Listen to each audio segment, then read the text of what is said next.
Shalom, Jemaat Smart People Church yang dikasihi oleh Tuhan. Perkenalkan, nama saya Yehuda Pramana. Saya berasal dari Semarang dan saya dipercayakan Tuhan untuk menggembalakan sebuah sekolah Kristen yang ada di Semarang. Dan pada kesempatan yang indah, kali ini saya akan sharing tentang satu kebenaran firman Tuhan yang kita akan bahas dalam 5 kali pertemuan. Dan khotbah ini adalah khotbah seri soal Simson. Kita akan persiapkan hati kita sebelum kita belajar dan merenungkan kebenaran firman Tuhan. Mari kita datang pada Tuhan dan kita berdoa bersama-sama. Mari kita berdoa. Tuhan Allah Bapa kami yang bertahta dalam kerajaan surga, kami mengucap syukur buat kasih setia Tuhan pada kesempatan ini. Kami boleh Tuhan izinkan untuk belajar tentang satu kebenaran firman Tuhan. Biar firman Tuhan ini menjadi rema dalam kehidupan kami dan firman Tuhan ini menjadi makanan untuk roh kami sehingga roh kami boleh dikenyangkan dan bukan hanya itu kami bisa menjadi pelaku-pelaku firman, bukan hanya pendengar-pendengar firman saja. Terima kasih. Berkati hamba-Mu yang penuh dengan keterbatasan ini, layakkan kuduskan, supaya setiap perkataan yang keluar semuanya berasal dari Engkau saja. Terima kasih Bapa, di dalam satu nama Yesus kami berdoa, haleluya, amin. Ya, pada khotbah pertama ini atau seri yang pertama ini kita akan belajar dan saya berikan judul perenungan kita pada kesempatan kali ini adalah kelahiran yang dinubuatkan. Sebelum kita akan memulai, saya akan bercerita. Mungkin kalau Anda melihat beberapa film akhir-akhir ini, gitu ya, Anda tidak asing dengan satu film yang berjudul Jumbo, gitu ya.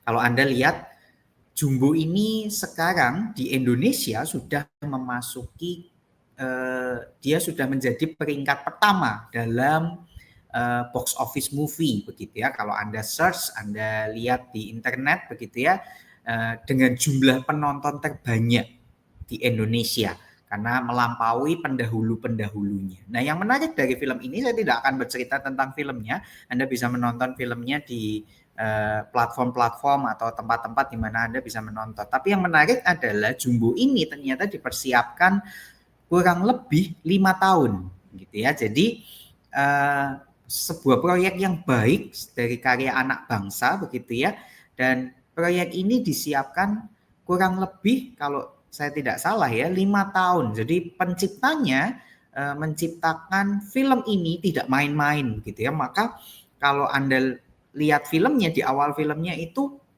ditulis seperti ini, film karya banyak orang begitu ya. Jadi bukan cuma satu orang yang bekerja, tetapi memang ada kurang lebih 400 pencipta di situ, dan film ini memang diciptakan tidak dengan spontanitas, tapi direncanakan dengan begitu baik, direncanakan dengan begitu luar biasa sehingga kita bisa menikmati, dan tidak heran kalau film ini menjadi film nomor 1 di box office. Nah, seringkali ini yang kita harapkan begitu ya. Seringkali ini yang kita inginkan ketika kita mungkin menciptakan sesuatu atau kita mempersiapkan sesuatu. Saya percaya seperti ini, segala sesuatu yang dipersiapkan dengan baik, yang direncanakan dengan baik, hasilnya tidak akan pernah mengecewakan. Segala sesuatu yang kita dapatkan hasilnya itu akan tergantung dengan apa yang kita rencanakan. Bapak Ibu atau mungkin saudara-saudara, jika Bapak Ibu pernah mempersiapkan atau jadi panitia sebuah acara, maka hasilnya itu akan dipengaruhi dengan persiapan kita. Kalau kita hanya menyiapkannya H-1 begitu ya, kita dadaan, saya siapkan ini H-1, maka hasilnya juga H-1. Maka mungkin ada miss di sana sini, ada yang kurang, ada yang perlu diperlengkapi begitu ya. Sama seperti ketika kita mau mempersiapkan ujian atau mungkin tes atau mungkin perform. Kalau kita menyiapkannya mepet, hasilnya pasti adalah hasil mepet itu tadi. Tapi kalau kita persiapkan dari jauh-jauh hari, kita pikirkan, kita cek lagi detailnya, maka hasilnya tidak akan pernah mengecewakan. Nah, dari konsep ini kita akan belajar satu kebenaran firman Tuhan, khususnya seperti yang saya singgung di awal pembukaan tadi, kita akan belajar tentang Simson. Nah, judulnya adalah kelahiran yang dinubuatkan. Ya, kita akan buka dulu di Hakim-Hakim pasal yang ke-13, Hakim-Hakim pasal yang ke-13 ayat 1 sampai 25. Hakim-Hakim pasal yang ke-13 ayat 1 sampai 25. Izinkan saya membacakan firman Tuhan ini. Ayat pertama, orang Israel melakukan pula apa yang jahat di mata Tuhan. Sebab itu Tuhan menyerahkan mereka ke dalam tangan orang Filistin 40 tahun lamanya. Pada waktu itu ada seorang dari Zora, dari keturunan orang Dan, namanya Manoah. Istrinya mandul, tidak beranak. Ayat 3, dan malaikat Tuhan menampakkan diri kepada perempuan itu dan berfirman kepadanya demikian. Memang engkau mandul, tidak beranak, tetapi engkau akan mengandung dan melahirkan seorang anak laki-laki. Oleh sebab itu peliharalah hidup dirimu, jangan minum anggur atau minum yang memabukkan, dan jangan makan sesuatu yang haram. Sebab engkau akan mengandung dan melahirkan seorang anak laki-laki, kepalanya takkan pernah kena pisau cukur, sebab sejak dari kandungan ibunya anak itu akan menjadi seorang nazir Allah, dan dengan dia akan mulai penyelamatan orang Israel dari tangan orang Filistin. Ayat 6, kemudian perempuan itu datang kepada suaminya dan berkata, telah datang kepadaku seorang abdi Allah yang rupanya seperti rupa malaikat Allah, amat menakutkan. Tidak kutanyakan dari mana datangnya dan tidak juga diberitahukannya namanya kepadaku. Tetapi ia berkata kepadaku, engkau akan mengandung dan melahirkan seorang anak laki-laki. Oleh sebab itu janganlah minum anggur, janganlah atau minuman yang memabukkan, dan janganlah makan sesuatu yang haram. Sebab sejak dari kandungan ibunya sampai pada hari matinya, anak itu tidak akan menjadi seorang nazir Allah. Lalu Manoah memohon kepada Tuhan, katanya, ya Tuhan, berilah kiranya abdi Allah yang kau utus itu datang pula kepada kami dan mengajar kami apa yang harus kami perbuat kepada anak yang akan lahir itu. Maka Allah mendengarkan permohonan Manoah sehingga malaikat Allah datang pula kepada perempuan itu ketika ia duduk di padang dan ketika Manoah suaminya itu tidak ada bersama-sama dengan dia. Kemudian perempuan itu segera berlari memberitahukan kepada suaminya, katanya kepadanya, orang yang datang kepadaku baru-baru ini menampakkan diri pula kepadaku. Lalu bangunlah Manoah dan mengikuti istrinya. Setelah sampai kepada orang itu, berkatalah ia kepadanya, engkaukah orang yang berbicara kepada perempuan ini? Jawabnya, benar. Lalu kata Manoah, dan apabila terjadi yang kau katakan itu, bagaimanakah nanti cara hidup anak ini itu dan tingkah lakunya? Jawab malaikat Tuhan itu kepada Manoah, perempuan itu harus memelihara diri terhadap semua yang kukatakan kepadanya. Janganlah ia memakan sesuatu yang berasal dari pohon anggur atau minuman yang memabukkan, tidak boleh diminumnya, dan sesuatu yang haram tidak boleh dimakannya. Ia harus berpegang kepada segala yang kuperintahkan kepadanya. Kata Manoah kepada malaikat Tuhan itu, perkenankanlah kami menahan engkau di sini supaya kami mengolah anak kambing bagimu. Tetapi jawab malaikat Tuhan itu kepada Manoah, sekalipun engkau menahan aku di sini, hidanganmu tidak akan kumakan. Tetapi jika engkau hendak mengolahnya menjadi korban bakaran, persembahkanlah itu kepada Tuhan. Sebab Manoah tidak mengetahui bahwa dia itu malaikat Tuhan. Kemudian berkatalah Manoah kepada malaikat itu, siapakah namamu? Sebab apabila terjadi yang kau katakan itu, maka kami hendak memuliakan engkau. Tetapi jawab malaikat Tuhan itu kepadanya, mengapakah engkau menanyakan namaku? Bukankah nama itu ajaib?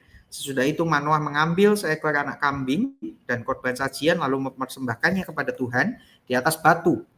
Lalu diperbuatnya keajaiban, sementara Manoah dan istrinya memandanginya, sedang nyala api itu naik ke langit dari mezbah, maka naiklah malaikat Tuhan dalam nyala api mezbah itu. Ketika Manoah dan istrinya melihat hal itu, sujudlah mereka dengan mukanya sampai ke tanah. Sejak itu malaikat Tuhan tidak lagi menampakkan diri kepada Manoah dan istrinya, maka tahulah Manoah bahwa dia itu malaikat Tuhan.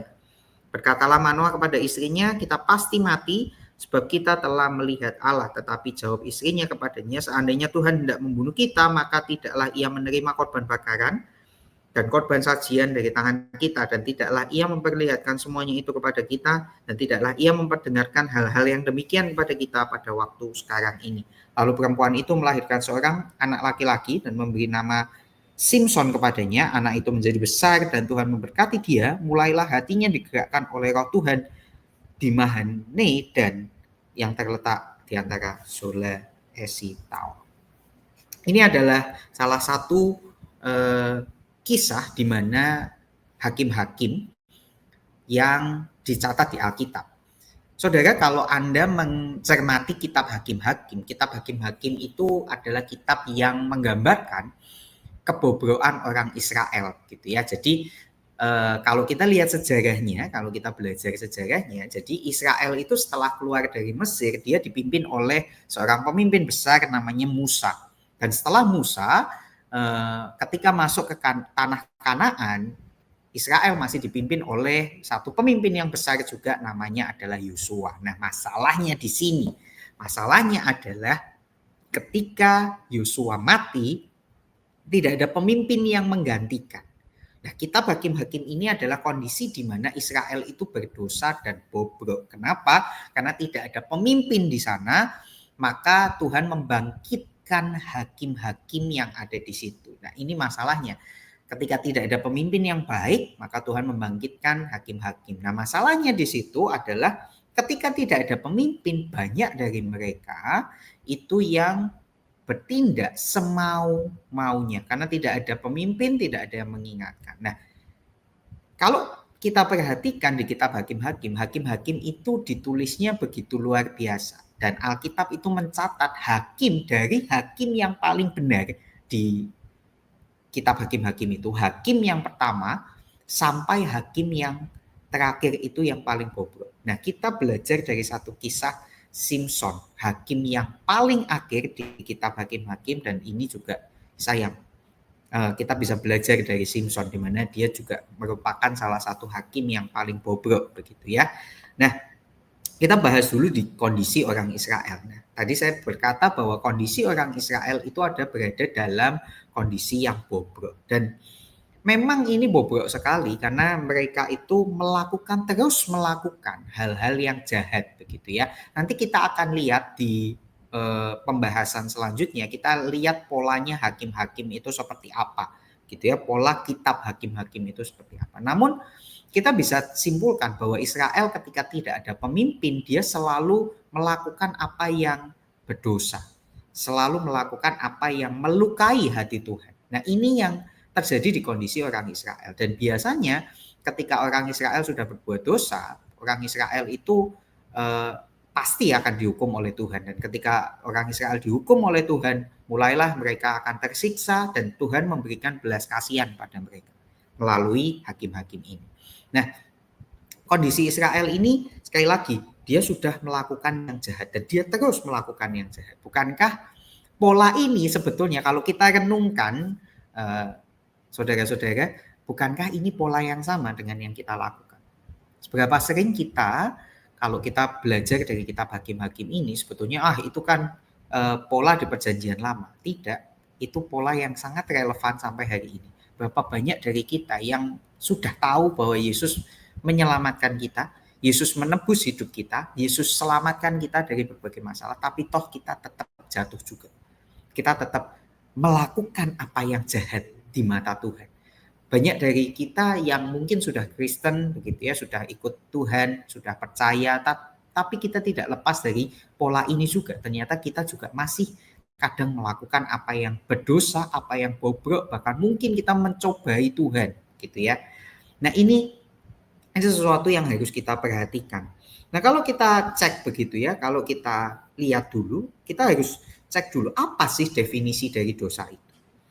Dosa adalah melanggar standarnya Tuhan, bukan melanggar standar kita sendiri. Dosa itu adalah pelanggaran atas standarnya Tuhan.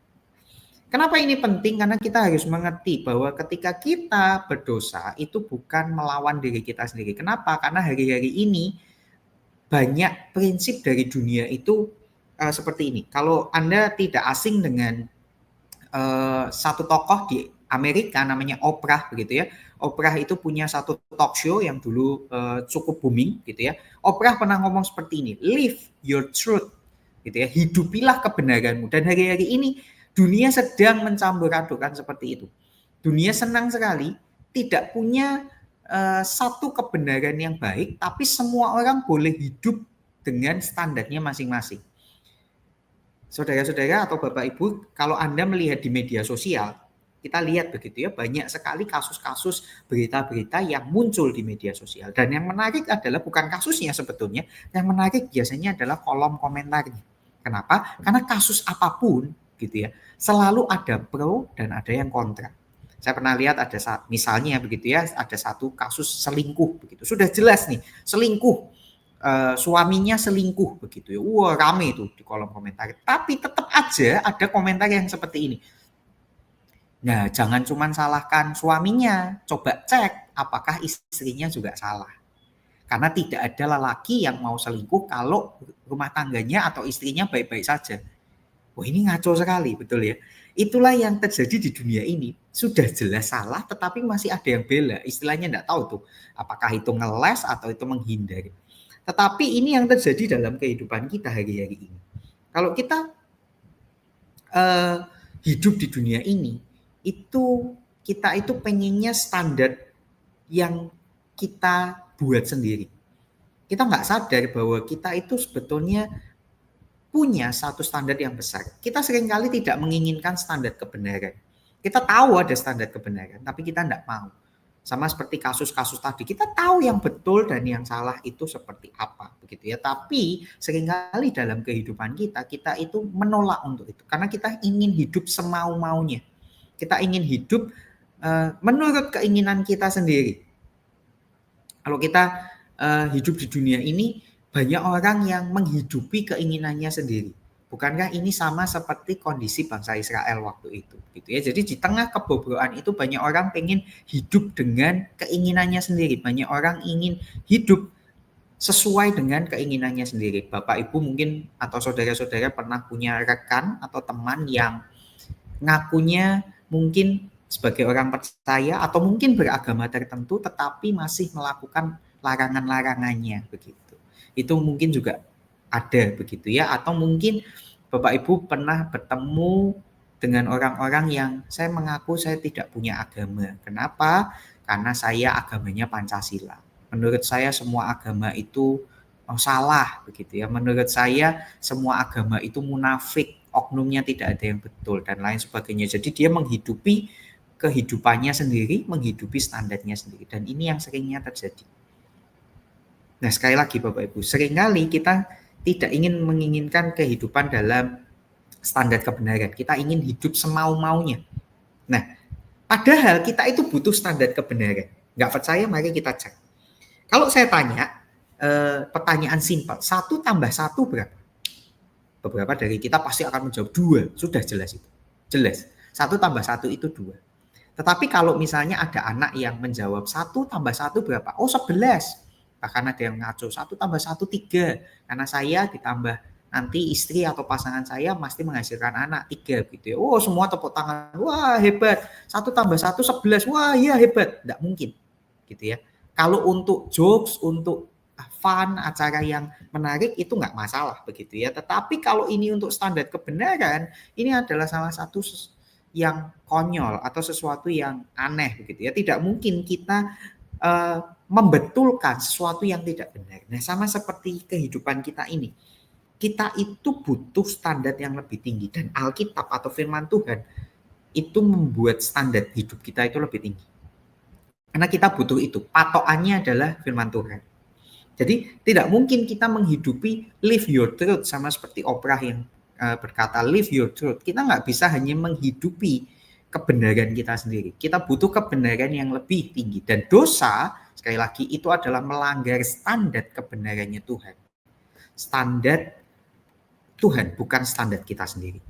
Nah, kalau kita sudah melenceng dari standar Tuhan, maka bisa dikatakan kita itu berdosa. Kita butuh standar kebenaran yang lebih tinggi dan kita butuh firman Tuhan untuk patokan kebenaran kita. Dan tahukah Anda bahwa kebenaran itu membebaskan kita? Kalau kita sudah mengerti kebenaran, kebenaran itulah yang akan memerdekakan kita dan membebaskan kita untuk kita bisa berekspresi, kita bisa mengerti kebenarannya seperti apa.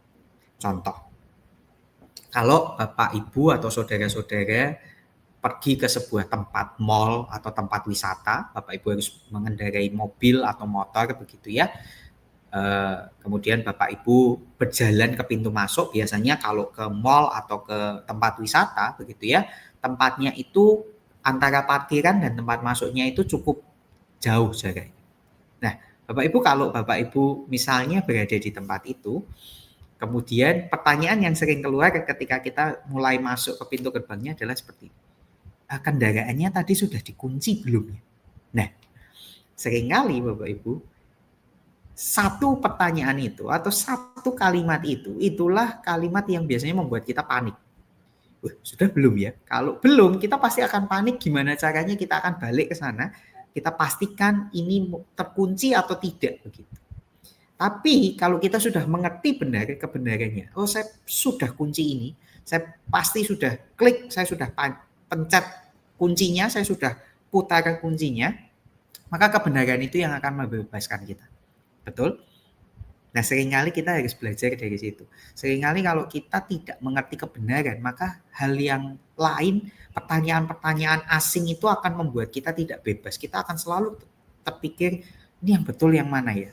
Apakah yang saya lakukan ini betul atau tidak? Nah, kita butuh standar kebenaran Tuhan. Nah, seringkali dosa ini menipu. Satu, kalau tadi kita belajar bahwa dosa itu adalah melanggar standarnya Tuhan, dan sifat dosa yang kedua adalah dosa itu menipu. Seringkali kita, karena kita menghidupi kebenaran kita, pemikiran kita menipu kita dan kita merasionalkan apa yang kita lakukan. Sebenarnya kita tahu apa yang benar, tetapi karena kita mau menghidupi kehidupan kita sendiri, kita melanggar standarnya Tuhan, pikiran kita merasionalkan, ya kan wajar. Kalau saya bohong ya wajar. Kalau saya korupsi sedikit-sedikit ya wajar. Mana sih yang nggak korupsi hari-hari ini? Emang kalau saya jujur, atas-atas saya pasti jujur. Emang bawah saya jujur. Semua teman saya aja pasti tidak jujur. Semua orang melakukan itu. Jadi ini salah satu dosa yang wajar. Nah, itu yang seringkali menjadi akar dari dosa. Dan Israel itu sama. Jadi kondisinya kurang lebih sama begitu ya. Tapi kalau kita tarik ke zaman kita sekarang, kalau kita belajar dari dosa ini adalah dosa yang mengerikan gitu ya. Karena kita melanggar standarnya Tuhan dan kita menipu diri kita dengan pemikiran-pemikiran yang rasional. Dan kalau kita lihat begitu ya, dari inti dari semua dosa adalah penyembahan berhala. Inti dari semua dosa adalah penyembahan berhala. Bapak Ibu, kalau saya sebut berhala, bayang apa yang muncul pertama kali di benak Bapak Ibu? Kalau kita lihat begitu ya, mungkin Bapak Ibu memikirkan adalah patung, gitu ya, patung atau mungkin bangunan atau mungkin sebuah totem atau mungkin sebuah bentuk-bentuk atau mungkin bangunan-bangunan atau sesuatu yang lain. Tapi kita belajar ya bahwa berhala itu bukan sesuatu, kadang bukan sesuatu yang buruk. Kalau kita belajar begitu ya, berhala seringkali tidak datang dengan sesuatu yang buruk, tetapi adalah sesuatu yang baik. Tapi itu menggantikan Tuhan. Berhala adalah sesuatu yang ada di hati kita selain Tuhan, yang itu dijadikan identitas, dijadikan sumber keamanan, sumber kenyamanan, dan semua hal mengacu kepada berhala itu. Lihat ya, manusia dari awal selalu mencari pengganti Tuhan, selalu mencari pengganti Tuhan di dalam kehidupan kita, dan itulah yang biasanya jadi berhala. Semenjak Adam dan Hawa, kalau kita tarik begitu ya dari Adam dan Hawa, dosa awal itu juga ngomong soal berhala walaupun secara eksplisit.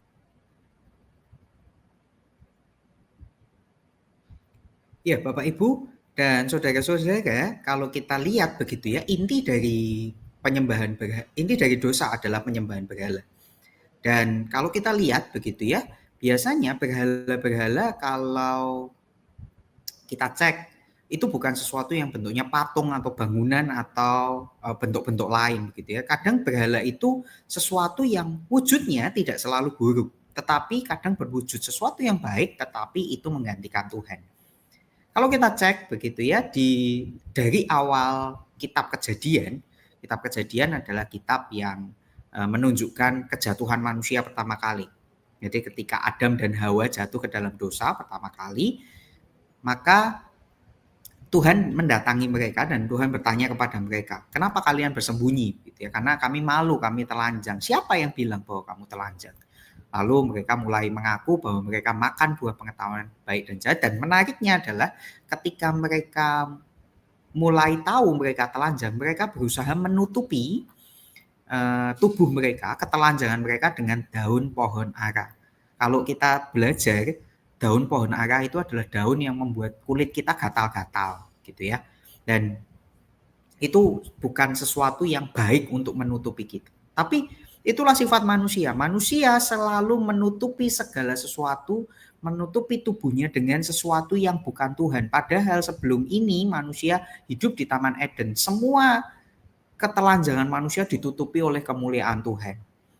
Dan hanya Tuhan yang bisa menutupi itu dengan begitu baik. Tapi seringkali kita itu mencari berhala-berhala lain untuk menutupi ketelanjangan kita, identitas kita, ketakutan kita, kekhawatiran kita. Itu kita tutupi dengan berbagai macam. Ada orang yang mencari uang dengan begitu luar biasa karena dia pikir uang akan menjadi identitasnya dia. Ada orang-orang yang menutupi dengan pelayanan. Jadi dia pikir kalau saya pelayanan maka kekhawatiran, ketakutan saya akan hilang.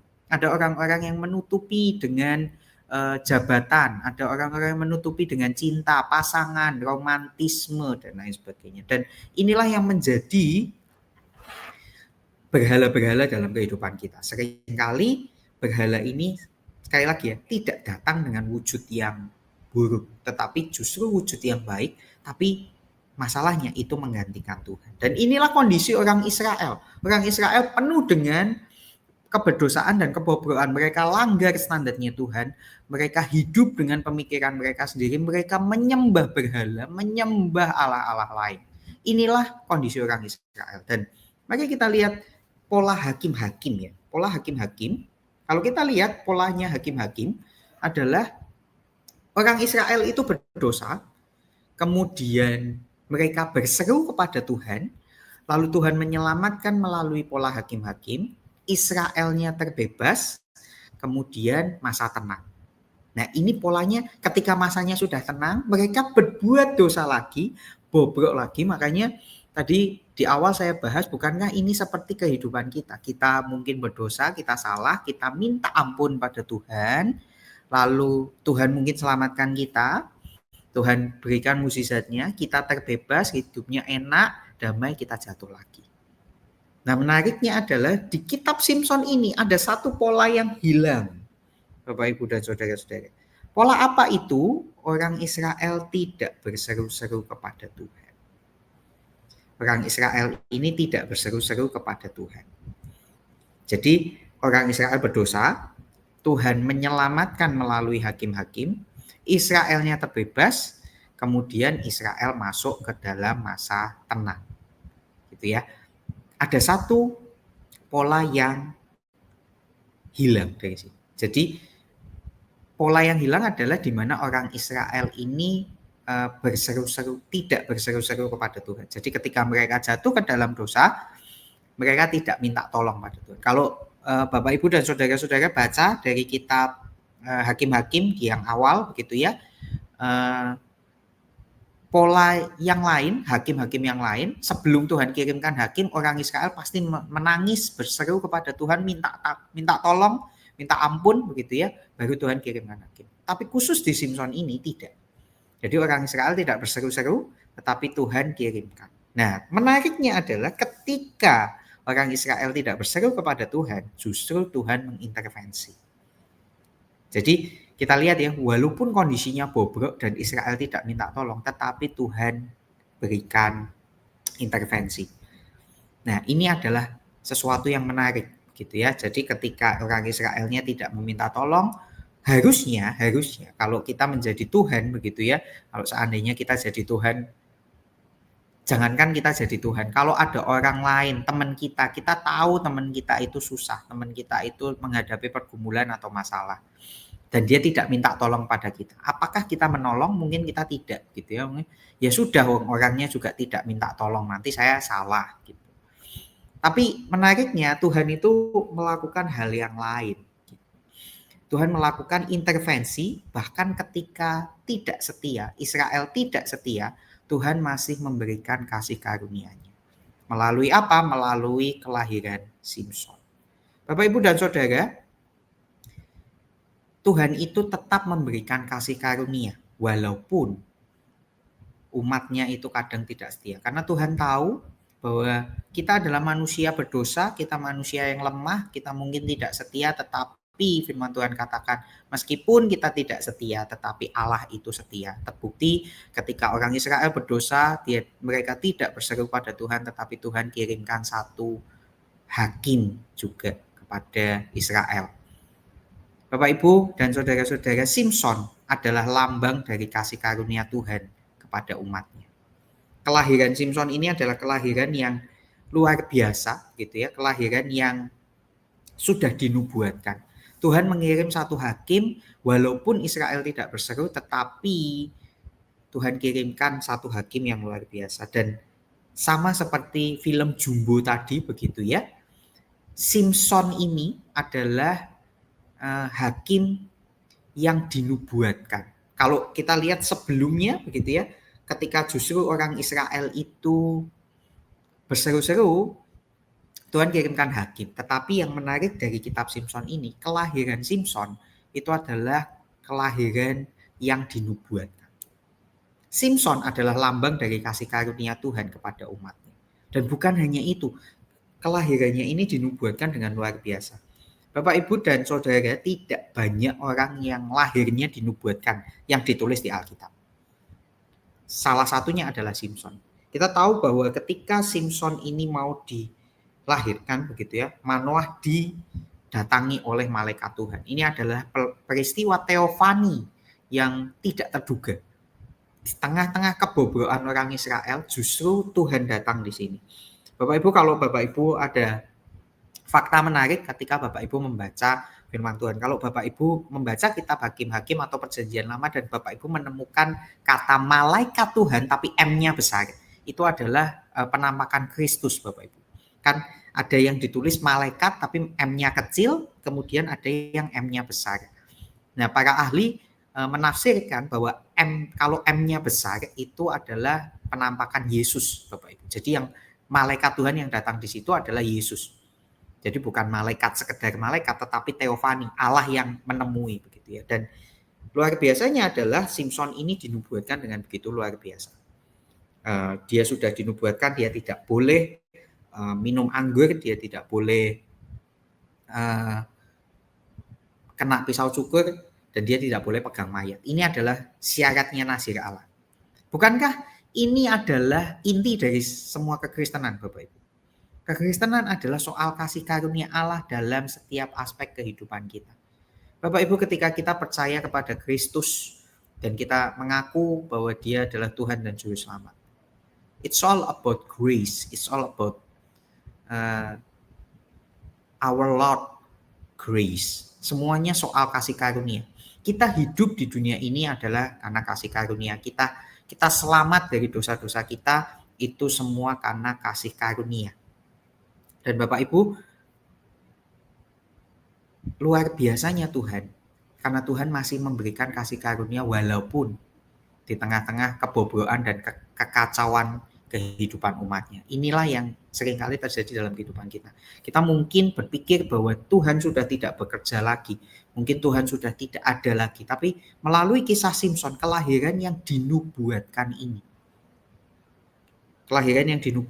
kita bisa belajar banyak bahwa ternyata Tuhan masih campur tangan dalam kehidupan kita. Seringkali kita mudah menyerah karena kita tidak tahu kita harus berharap kepada siapa lagi. Tetapi percayalah bahwa ketika Tuhan ada di tengah-tengah kita, Tuhan masih bekerja sampai hari ini, kasih karunia-Nya masih ada, Bapak Ibu. Melalui kelahiran Simson ini, tadi kita mencatat ya, kita tahu bahwa kelahiran Simson itu di tengah-tengah kondisi yang sangat-sangat susah, Bapak Ibu. Kita lihat, kita baca ya, istri Manoah, ibunya Simson itu adalah mandul, gitu ya. Tapi menariknya Tuhan pakai situasi yang luar biasa ini untuk melahirkan seorang hakim yang disebut nazir Allah. Dia tidak boleh potong rambut, tidak boleh minum anggur, dan tidak boleh menyentuh mayat. Dan ada satu penggalan yang menarik ketika kita baca perikop ini, gitu ya, yaitu ayat 8. Di Hakim-Hakim pasal 13 ayat 8 ini Manoah itu bertanya begitu ya. Berilah kiranya kasih tahu saya kalau misalnya itu benar utusan Tuhan, tolong temuin saya sekali lagi. Kenapa? Karena dia mau tanya tips parenting ternyata. Nah ini menarik begitu ya. Kalau kita baca perikop-perikop selanjutnya, Manoah ini bertanya soal tips parenting. Jadi saya harus ngajarnya gimana? Gimana saya membesarkan anak ini? Bagaimana nanti hidupnya? Semua ditanyain begitu ya. Dan menariknya adalah Tuhan itu tidak pernah menjawab tips and triknya. Oh kamu harus begini. Enggak. Tuhan mengenalkan dirinya. Istilahnya Tuhan memberikan identitasnya. Ini satu pelajaran penggalan kecil Bapak Ibu dan Saudara, di tengah-tengah kelahiran Simson ini ada satu tips parenting. Seringkali mungkin Bapak Ibu yang sudah punya anak begitu ya, Bapak Ibu seringkali bertanya gimana saya membesarkan anak saya. Kita sebagai orang percaya, kita percaya satu hal ketika kita dipercayakan Tuhan memiliki seorang anak atau keturunan begitu ya, kita tidak perlu tahu caranya, tidak perlu tahu bagaimana. Itu penting, tetapi bukan itu yang terpenting. Yang terpenting kalau Bapak Ibu ingin membesarkan seorang anak, Bapak Ibu bawa dan kenalkan mereka kepada Kristus. Karena Kristuslah yang akan mendidik, membesarkan, melindungi anak kita dengan begitu luar biasa. Bukan berarti saya bilang kita boleh sembarangan mendidik anak, tidak begitu ya. Tetapi cara terbaik adalah membawa anak kita mengenal Kristus, mengerti Kristus, dan menghidupi firman-Nya. Nah itu adalah sesuatu yang menarik. Jadi kelahiran Simson ini sekali lagi dinubuatkan di tengah-tengah kondisi yang tidak baik gitu ya. Di tengah-tengah kondisi yang mungkin buat sebagian orang ini adalah sesuatu yang buruk begitu ya. Sesuatu yang tidak pernah ada harapannya. Bapak Ibu, Tuhan seringkali bekerja dengan cara seperti ini. Kalau kita mengikuti cara kerja Tuhan, seringkali Tuhan itu bekerja dengan cara yang luar biasa. Tuhan itu selalu menyelamatkan umatnya gitu ya. Tuhan menyelamatkan, melepaskan umatnya justru di tengah situasi yang mustahil menurut pandangan manusia. Seringkali dalam kehidupan kita Tuhan itu menyelamatkan atau melepaskan umatnya justru di tengah-tengah situasi yang mustahil menurut pandangan manusia. Berapa banyak dari kita kalau kita lihat begitu ya, kisah-kisah di Alkitab justru ketika kondisinya makin berat Tuhan malah munculkan satu pembebas. Ketika Israel disiksa oleh orang Mesir yang seolah-olah tidak ada harapan, Tuhan munculkan Musa. Ketika seolah-olah musim kekeringan waktu zamannya Elia, Tuhan lihat Tuhan kirimkan awan sebesar telapak tangan dan tiba-tiba hujan. Di tengah-tengah kondisi yang begitu luar biasa, susah, justru Tuhan kirimkan penolong-penolong yang luar biasa. Dan sama seperti kondisi orang Israel pada zaman itu, Tuhan juga kirimkan pembebas-pembebas. Tuhan kirimkan hakim yang luar biasa, yang namanya Simson, untuk menyelamatkan Israel. Di tengah-tengah kondisi bobrok, bahkan Israelnya tidak berseru-seru kepada Tuhan. Jadi kondisinya sudah celaka begitu ya, hidup di dalam dosa, hidup di dalam kekacauan. Israelnya tidak meminta pada Tuhan, tidak berseru pada Tuhan. Itu satu kondisi yang terpuruk sekali. Justru Tuhan kasih, Tuhan selamatkan umatnya melalui kelahiran Simson ini. Kelahiran yang dipersiapkan dengan baik, kelahiran yang dipikirkan, direncanakan dengan baik sehingga menghasilkan hakim yang luar biasa. Ketika Simson lahir, dia adalah satu pribadi yang luar biasa. Ada beberapa tafsiran yang mengatakan bahwa Simson ini, kalau kita lihat di sekolah minggu, biasanya gambar Simson itu adalah orang yang berotot begitu ya. Tetapi para ahli mencatat Simson ini sebetulnya bukan orang yang berotot begitu ya. Dia orang biasa, tetapi memang Tuhan kasih karunia dengan kekuatan yang besar, kekuatan yang hebat. Dan inilah kisah Simpson itu dimulai. Tetapi nanti kita lihat begitu ya, di seri-seri berikutnya kita belajar dari kehidupan Simpson. Apakah kehidupan Simpson ini baik? Tapi kesimpulannya adalah walaupun dia direncanakan dengan baik, tetapi Simpson masih belum sempurna. Simpson yang sudah direncanakan ini masih belum sempurna. Kalau kita lihat tadi film Jumbo ini adalah film Jumbo yang baik, tetapi tetap saja film ini tidak sempurna. Ketika Simpson lahir, Simpson adalah hakim yang sudah direncanakan. Harusnya dia adalah hakim yang baik, hakim yang luar biasa begitu ya, hakim yang excellent, unggul.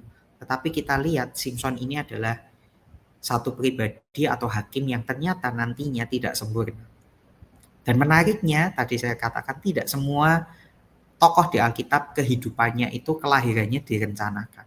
Salah satunya Simpson. Tetapi kabar baiknya adalah ada satu pribadi yang kelahirannya pun sudah direncanakan dengan baik.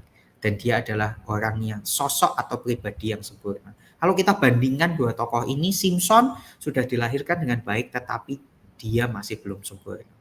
Beberapa ribu tahun setelahnya muncul satu pribadi yang kelahirannya juga sudah dinubuatkan, bahkan dinubuatkan oleh satu Alkitab ini. Dari perjanjian lama, dari kitab Kejadian sampai Wahyu selalu membicarakan tentang rencana kelahiran penyelamatan oleh satu sosok ini, dan sosok itu adalah Yesus. Kita boleh berbangga hati, kita boleh berbahagia karena Injil ini yang menarik untuk setiap kita. Kita mungkin belajar tentang kehidupannya Simpson yang sudah direncanakan, tetapi kita harus sadar bahwa walaupun Tuhan kirimkan hakim-hakim atau manusia itu yang bernama Simpson, tetapi dia tidak sempurna. Tuhan kirimkan satu sosok, satu pribadi yang lebih sempurna daripada Simpson, yaitu namanya Yesus. Ketika Simpson sudah dinubuatkan, rencanakan dengan baik, dia hidup, kehidupannya nanti kita pelajari di seri-seri berikutnya, kehidupan yang mungkin jauh dari kata sempurna. Tetapi pribadi Yesus, ketika Yesus direncanakan, kelahirannya sempurna. Kelahirannya menjawab semua kebutuhan. Kalau kita lihat ya, bangsa Israel adalah bangsa yang menantikan seorang pembebas. Mereka menantikan seorang yang namanya Taheb atau pembebas atau nabi.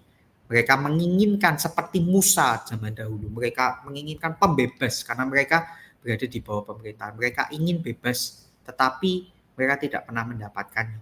Karena tidak ada manusia yang bisa membebaskan mereka sampai Yesus itu lahir. Yesuslah yang membebaskan mereka. Mereka hanya membutuhkan pembebas dari politik. Tapi Yesus datang membebaskan mereka dari belenggu dosa. Yesus memberikan pengharapan yang lebih besar. Inilah kabar baiknya untuk kita semua. Kita belajar dari kitab Simpson. Jangan pernah berharap hanya kepada manusia. Berharaplah kepada Tuhan. Karena apa yang kita harapkan hari-hari ini, apa yang kita andalkan hari-hari ini, kalau itu bukan Tuhan, maka itu tidak akan sempurna. Bapak, Ibu, dan saudara-saudara, ada satu pribadi yang sudah dinubuatkan. Dia menggenapi semua nubuat yang ada di Alkitab ini. Semua digenapi melalui kelahiran Yesus. Inilah kabar baik untuk kita semua. Kalau mungkin hari-hari ini kita juga mengalami sama seperti orang Israel. Tuhan kirimkan satu pembebas yang luar biasa. Tuhan kirimkan satu pribadi yang luar biasa yang sudah dinubuatkan. Dan dia adalah pembebas kita. Dia adalah seseorang yang memberikan kita pengharapan, kehidupan, status yang baru, sehingga hidup kita bukan lagi menjadi hidup yang sia-sia, tetapi hidup yang penuh dengan pengharapan. Kristus hadir di dalam kehidupan kita 2000 tahun yang lalu, bahkan sampai sekarang kuasanya tidak pernah berhenti. Kristus tidak pernah berubah dulu, sekarang, selama-lamanya, bahkan ia akan terus ada.